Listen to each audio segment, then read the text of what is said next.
Good afternoon. Today I'm going to talk to you all about some of the fears that we have in life and what we might do when we become afraid. Because I think there's a pattern that all of us follow even since we were born. And that is you get scared and you turn to something or someone that you trust will protect you. How many of you all are afraid of spiders? I know for me, when I was a kid, spiders were not my friends. Spiders would freak me out. I would be in the kitchen making breakfast with my mom, and I would see a spider, and I would jump, probably scream at the top of my lungs, and then I would turn and run behind my mom. How many of you guys would do something like that? You see, there's a pattern there where I got afraid, I turned to someone that I learned that I could trust throughout my life, and I got behind her. And so for me, the people that I trusted in my life at a young age and that would protect me were my parents. But what happens when you go off to college and your parents aren't there? Or just in life, when you're encountering something and your parents aren't there to help you out? So a couple years ago, I find myself in a safari in Africa. We were in South Africa. There were 11 of us in this big safari vehicle with a safari guide. And we were going out for an afternoon safari ride, and we were going, and we saw giraffes and lions and cheetahs and so many different animals, elephants. It really was a trip of a lifetime. At one point in the afternoon, we encountered a water buffalo. It was about 100 yards away, and that's about the size of the TC Williams football field, right? And so we encountered this water buffalo, and we get really excited. We hadn't seen a water buffalo yet. It was one of the big five. And so we take out our cameras, and we get more and more excited as the water buffalo begins to approach us because we could take better pictures, right? But little did we know, water buffaloes are pack animals, meaning they travel in herds for protection. For as they are eating, they want other animals to be able to protect them from some of the dangerous animals that might be in the African safari. And so if there's a lone water buffalo, that probably means that they were old and were not able to keep up with their herd, but would also most oftentimes act unpredictably. And so our safari guide knew that, but we didn't know that. So 50 yards became 40 yards, became 30 yards, and we started to get really scared. We didn't know what was going to happen. We had a fear of the unknown.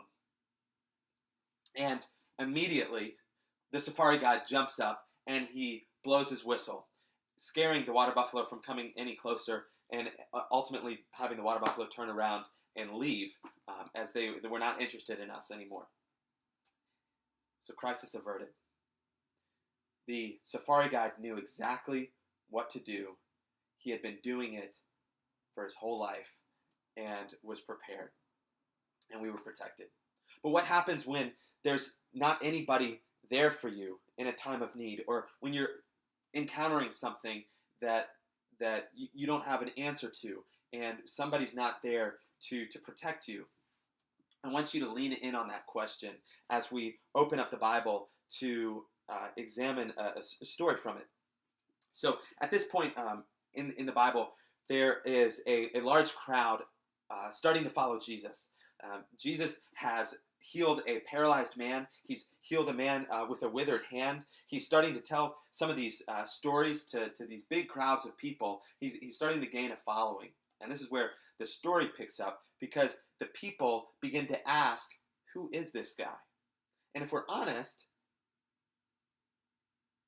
that is probably something that we're also asking for ourselves. Who is this Jesus guy? So let's get a glimpse into who Jesus is by opening up the Bible. And this is a story coming from Mark. And so even the evening comes, and Jesus says, let us go to the other side. And now there were other boats with him, and Jesus is in the boat, and a storm comes up. And the water is breaking over the boat, and the disciples are starting to go crazy. They're starting to panic. And Jesus is asleep in the stern. And so the disciples come down and they say, "Teacher, don't you care if we perish?" And this is a big point in the story. These are professional fishermen that are coming to their wits' end to turn to the only thing they know could potentially save them, and that is the person of Jesus. And they ask, "Teacher, don't you care?" So the storm it's pretty intense. Jesus wakes up and he rebukes the wind. He says, "Quiet, be still." And then he follows up and he talks to the disciples. He says, "Why were you so afraid? Have you no faith?" See, Jesus wants them to examine their fears. You see, they didn't have a storm problem. They had a fear problem. Let me say that again. They didn't have a storm problem. They had a fear problem. They lost sight of who they were with. Jesus. Jesus has already proven that he's a powerful guy, that he's able to do miraculous things, that he even said, "Let us go to the other side of the sea." Do you think anything's going to stand in the way of Jesus following through with that? No. But the disciples lost sight of that in this moment. And so Jesus wants to call them out. And so after Jesus calls them out, they begin to ask themselves, who is this guy? That even the wind and the waves obey him. See, there are a couple things about this story that I really want to point out that show us why we can trust Jesus with our fears. Number one, Jesus is powerful. And number two, Jesus is present. So he's powerful. He has the ability to calm the storms. And I think if you begin to read the Bible and you start to examine Jesus for who he really says he is, you'd start to see that he also has the power to calm the storms in our own lives. And see, this is the coolest part about this situation, is that we don't have to earn God's favor and to have these storms calm in our lives. That Jesus invites us into a personal relationship with him. And in that moment, when we begin to relate to Jesus and begin to put our hopes and our trust in him, that's when we find that the storms in our lives begin to calm down around us. But see, here's another point that I want to make. Jesus is present through this story. And why was he in the boat?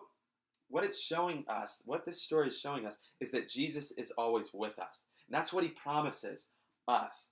And this is a point that I really want to lean in on, because when we start to understand that someone is always with us through the good times and the bad times, we can then trust them to guide our paths, both when something good happens or when something doesn't good happen.